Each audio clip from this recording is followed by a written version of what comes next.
Capítulo 9. Historia de la vida y persecuciones de Martín Lutero. Este ilustre alemán, teólogo y reformador de la Iglesia, fue hijo de Juan Lutero y de Margarita Ziegler, y nació en Eisleben, una ciudad de Sajonia, en el condado de Mansfeld, el 10 de noviembre de 1483. La posición y condición de su padre eran originalmente humildes, y su oficio el de minero, pero es probable que por su esfuerzo y trabajo mejorara la fortuna de su familia, por cuanto posteriormente llegó a ser un magistrado de rango y dignidad. Lutero fue pronto iniciado en las letras, y a los 13 años de edad fue enviado a una escuela en Magdeburgo, y de allí a Eisenach, en Turingia, donde quedó por 4 años, exhibiendo las primeras indicaciones de su futura eminencia. En 1501 fue enviado a la Universidad de Erfurt, donde pasó por los acostumbrados cursos de lógica y filosofía. A los 20 años de edad recibió el título de licenciado, y luego pasó a enseñar la física de Aristóteles, ética y otros departamentos de filosofía. Después, por indicación de sus padres, se dedicó a la ley civil, con vistas a dedicarse a la abogacía, pero fue apartado de esta actividad por el siguiente incidente. Andando un día por los campos, fue tocado por un rayo, siendo precipitado al suelo, mientras que un compañero fue muerto justo a su lado. Esto lo afectó de tal manera que, sin comunicar su propósito a ninguno de sus amigos, se retiró del mundo y se acogió al orden de los eremitas de San Agustín. Aquí se dedicó a leer a San Agustín y a los escolásticos, pero, rebuscando por la biblioteca, halló accidentalmente una copia de la Biblia latina que nunca había visto antes. Esta atrajo poderosamente su curiosidad, la leyó ansiosamente y se sintió atónito al ver que poca porción de las Escrituras era enseñada al pueblo. Hizo su profesión en el monasterio de Erfurt, después de haber sido novicio 1 año, y tomó órdenes sacerdotales y celebró su primera misa en 1507. 1 año después fue trasladado del monasterio de Erfurt a la Universidad de Wittenberg, porque habiéndose acabado de fundar la universidad, se pensaba que nada sería mejor para darle reputación y fama inmediatas que la autoridad y la presencia de un hombre tan célebre por su gran carácter y erudición, como lo fue Lutero. En esta Universidad de Erfurt, había un cierto anciano en el convento de los agustinos con quien Lutero, que era entonces de la misma orden, fraile agustino, conversó acerca de diversas cosas, especialmente acerca de la remisión de los pecados. Acerca de este artículo, este sabio padre se franqueó con Lutero, diciéndole que el expreso mandamiento de Dios es que cada hombre crea particularmente que sus pecados le han sido perdonados en Cristo. Le dijo además que esta particular interpretación estaba confirmada por San Bernardo. Este es el testimonio que te da el Espíritu Santo en tu corazón, diciendo: tus pecados te son perdonados. Porque esta es la enseñanza del apóstol, que el hombre es libremente justificado por la fe. Estas palabras no solo sirvieron para fortalecer a Lutero, sino también para enseñarle el pleno sentido de San Pablo, que insiste tantas veces en esta frase: somos justificados por la fe.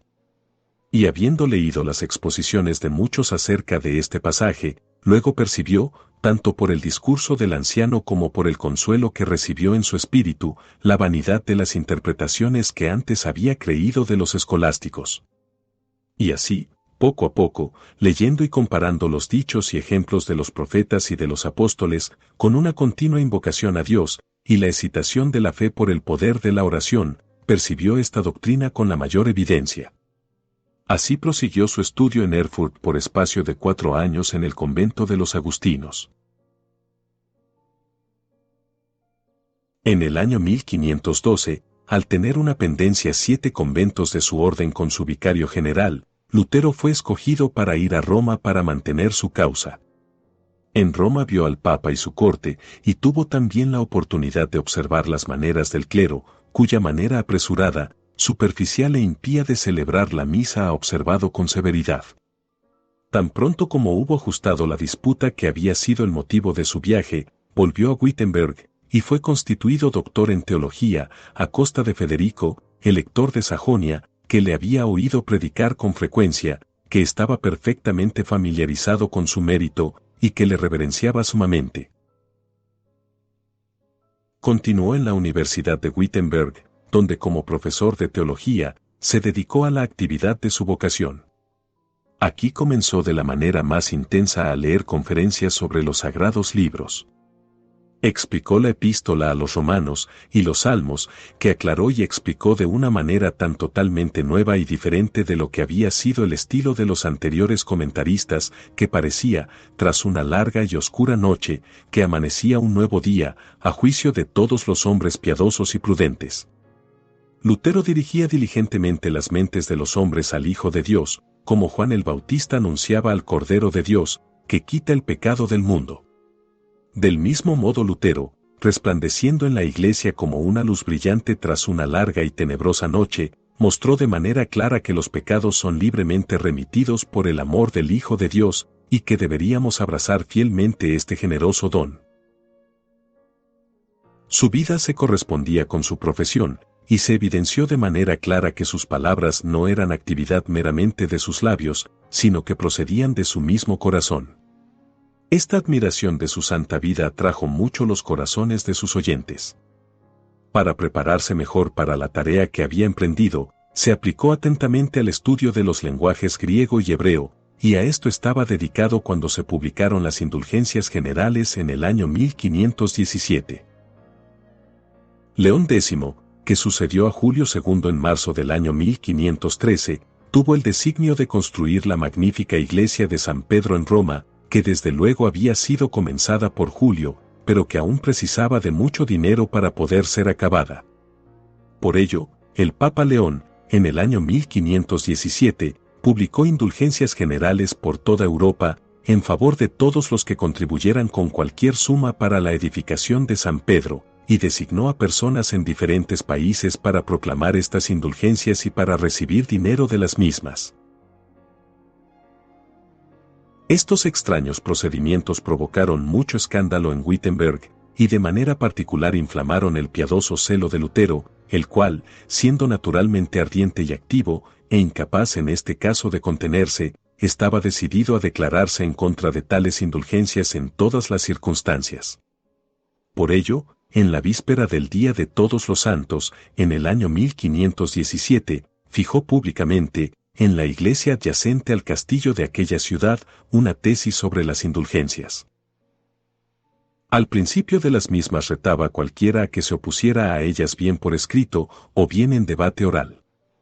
Apenas si se habían publicado las proposiciones de Lutero acerca de las indulgencias que Tetzel, el fraile dominico y comisionado para su venta, mantuvo y publicó una tesis en Frankfurt, en la que contenía un conjunto de proposiciones directamente contrarias a ellas. Hizo más. Agitó al clero de su orden en contra de Lutero, lo anatematizó desde el púlpito como un hereje condenable y quemó su tesis de manera pública en Frankfurt. La tesis de Tetzel fue también quemada, en reacción, por los luteranos en Wittenberg, pero el mismo Lutero negó haber tenido parte alguna en esta acción. En el año 1518, Lutero, aunque disuadido de ello por sus amigos, pero para mostrar obediencia a la autoridad, acudió al monasterio de San Agustín, en Heidelberg, donde se celebraba capítulo, y allí mantuvo, el 26 de abril, una disputa acerca de la justificación por la fe, que Bucero, que entonces estaba presente, tomó por escrito, comunicándola después a Beatas Renanus, no sin los más grandes encomios y elogios. Mientras tanto, el celo de sus adversarios fue creciendo más y más en contra de él. Finalmente fue acusado delante de León X como hereje. Entonces, tan pronto como hubo regresado de Heidelberg, le escribió una carta a aquel papa, en los términos más sumisos, le envió, al mismo tiempo, una explicación de sus proposiciones acerca de las indulgencias.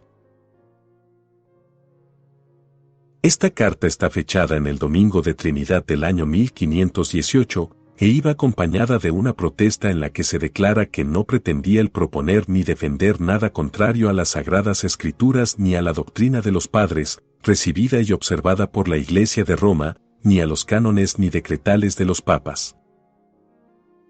Sin embargo, pensaba que tenía libertad bien para aprobar o para desaprobar aquellas opiniones de Santo Tomás Buenaventura y otros escolásticos y canonistas que no se basaban en texto alguno. El emperador Maximiliano estaba igual de solícito que el Papa acerca de detener la propagación de las opiniones de Lutero en Sajonia, que eran perturbadoras tanto para la Iglesia como para el imperio. Por ello, Maximiliano escribió a León una carta fechada el 5 de agosto de 1518, pidiéndole que prohibiera, por su autoridad, estas inútiles, desconsideradas y peligrosas disputas. También le aseguraba que cumpliría estrictamente en su imperio todo aquello que su santidad ordenase. Mientras tanto, Lutero, en cuanto supo lo que se estaba llevando a cabo acerca de él en Roma, empleó todos los medios imaginables para impedir ser llevado allí y para obtener que su causa fuera oída en Alemania. El elector estaba también opuesto a que Lutero fuera a Roma y pidió al cardenal Cayetano que pudiera ser oído delante de él, como legado del Papa en Alemania. Con esto, el Papa consintió en que su causa fuera juzgada delante del cardenal Cayetano, a quien había dado poderes para decidirla. Por ello, Lutero se dirigió de inmediato a Augsburgo, llevando consigo cartas del elector.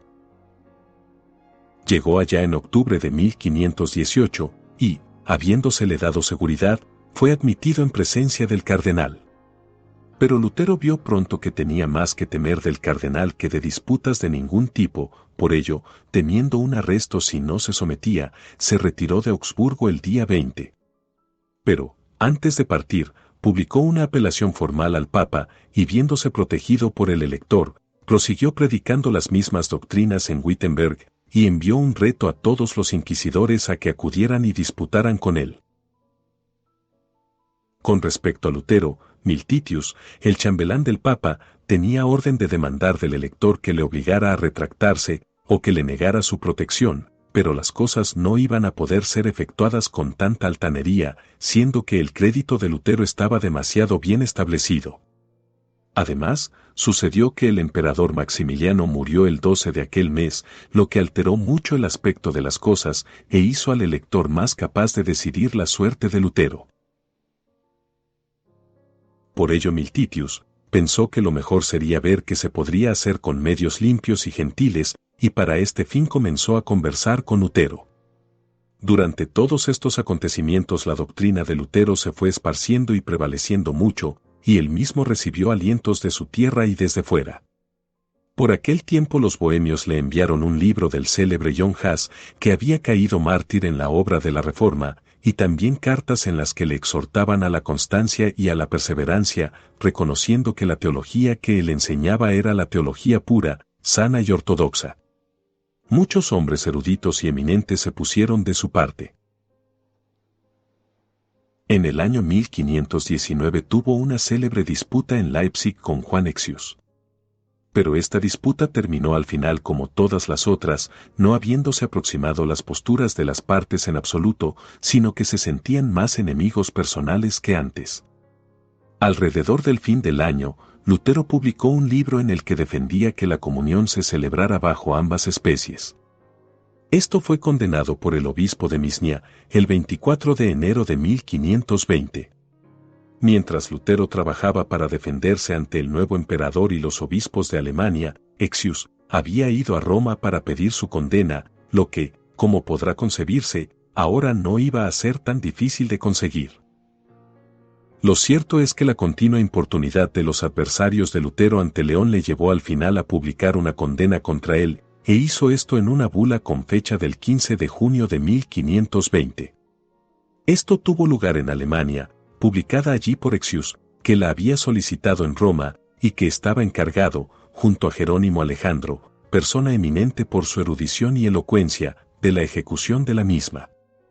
Mientras tanto, Carlos I de España y V de Alemania, después de haber resuelto sus dificultades en los Países Bajos, pasó a Alemania, y fue coronado emperador el 21 de octubre en Aquisgrán.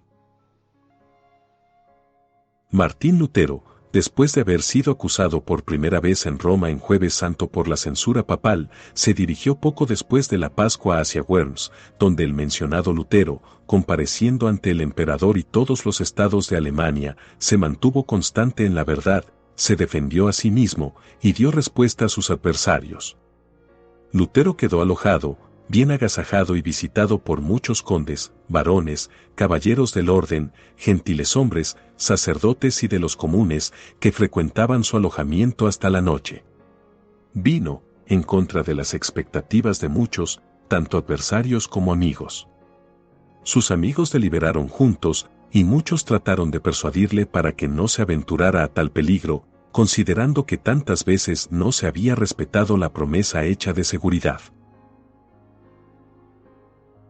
Él, tras haber escuchado todas sus persuasiones y consejos, respondió de esta manera: por lo que a mí respecta, ya que me han llamado, estoy resuelto y ciertamente decidido a acudir a Worms, en nombre de nuestro Señor Jesucristo, sí, aunque supiera que hay tantos demonios para resistirme allí como tejas para cubrir las casas de Worms.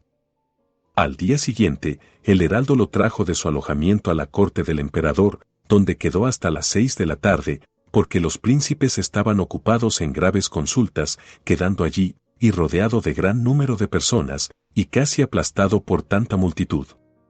Luego, cuando los príncipes se hubieron sentado, entró Lutero, y Exius. El oficial habló de esta manera: responde ahora a la demanda del emperador. ¿Mantendrás tú todos los libros que has reconocido tuyos, o revocarás algunas partes de los mismos y te someterás? Martín Lutero respondió modesta y humildemente, pero no sin una cierta firmeza y constancia cristiana.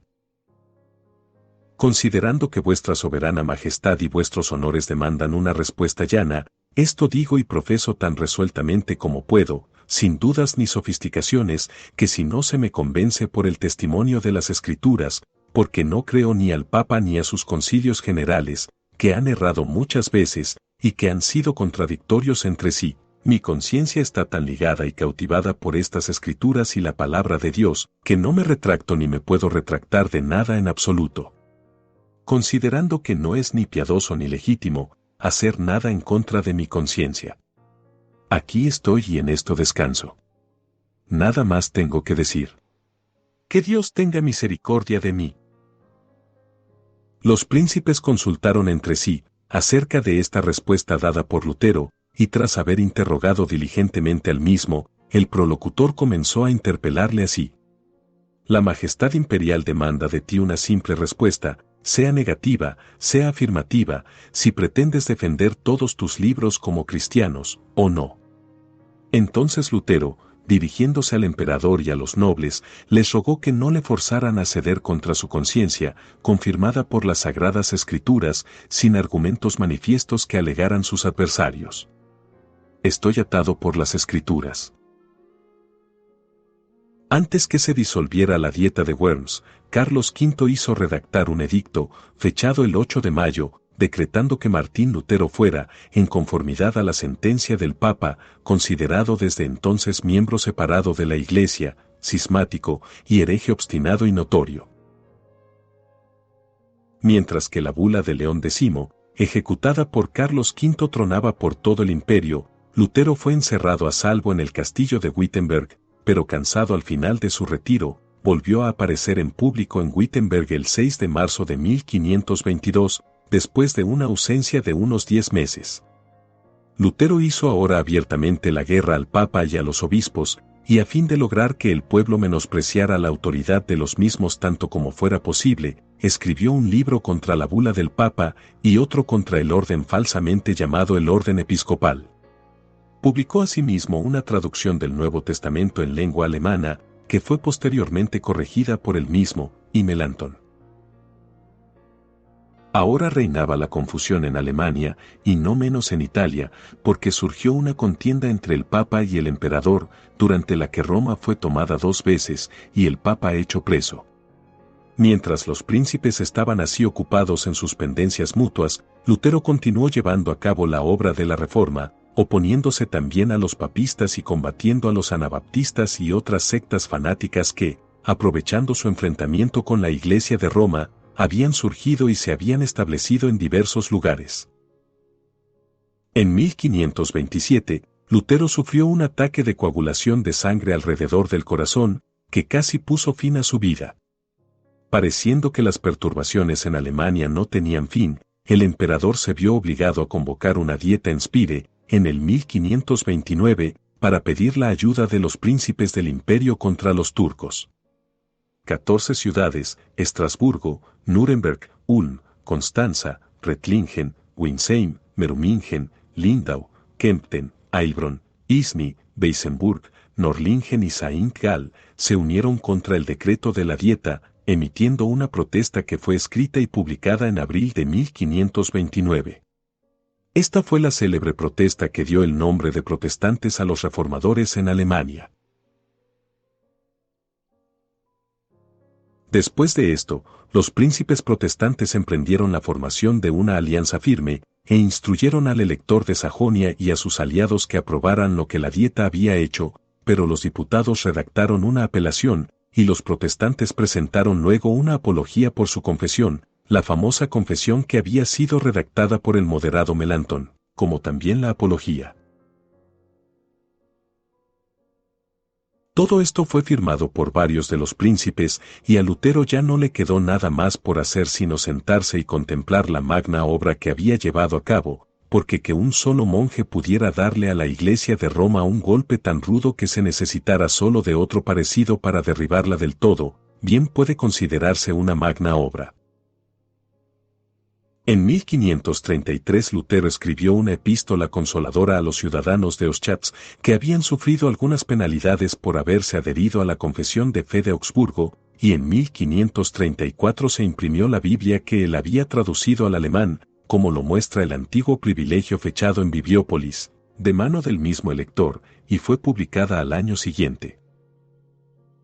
También aquel año publicó un libro, contra las misas y la consagración de los sacerdotes. En febrero de 1537 se celebró una asamblea en Esmalcalda, acerca de cuestiones religiosas, a la que fueron llamados Lutero y Melanchthon. En esta reunión Lutero cayó tan enfermo que no había esperanzas de su recuperación. Mientras le llevaban de vuelta escribió su testamento, en el que legaba su desdén del papado a sus amigos y hermanos. Y así estuvo activo hasta su muerte, que tuvo lugar en 1546. Aquel año, acompañado por Melanchthon, había visitado su propio país, que no había visto por muchos años, y había vuelto sano y salvo. Pero poco después fue llamado otra vez por los condes de Mansfeld, para que arbitrara unas diferencias que habían surgido acerca de sus límites, y al llegar fue recibido por 100 o más jinetes, y conducido de manera muy honrosa. Pero en aquel tiempo enfermó tan violentamente que se temió que pudiera morir. Dijo entonces que estos ataques de enfermedad siempre le sobrevenían cuando tenía cualquier gran obra que emprender.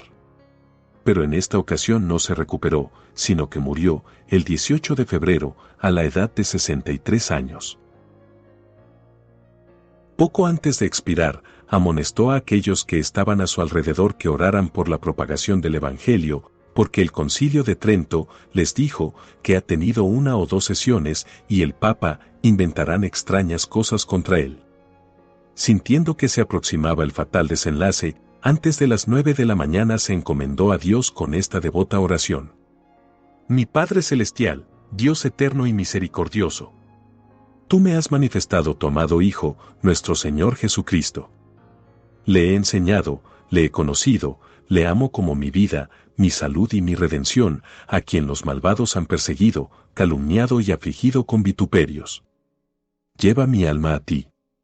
Después de esto dijo lo que sigue, repitiéndolo 3 veces. En tus manos encomiendo mi espíritu, tú me has redimido, oh Dios de verdad. Porque de tal manera amó Dios al mundo, que dio a su Hijo unigénito, para que todo aquel que en él cree no se pierda, mas tenga vida eterna. Habiendo repetido sus oraciones varias veces, fue llamado a Dios. Así, orando, su limpia alma fue separada pacíficamente del cuerpo terrenal. Fin del capítulo 9. Si fue de bendición para ti este audiolibro, apoya al canal dándole me gusta, suscribiéndote y activando la campanita para recibir notificaciones del siguiente capítulo. Les recordamos que también pueden escuchar los audios en iVoox y Spotify. Hasta la próxima. Que Dios les bendiga.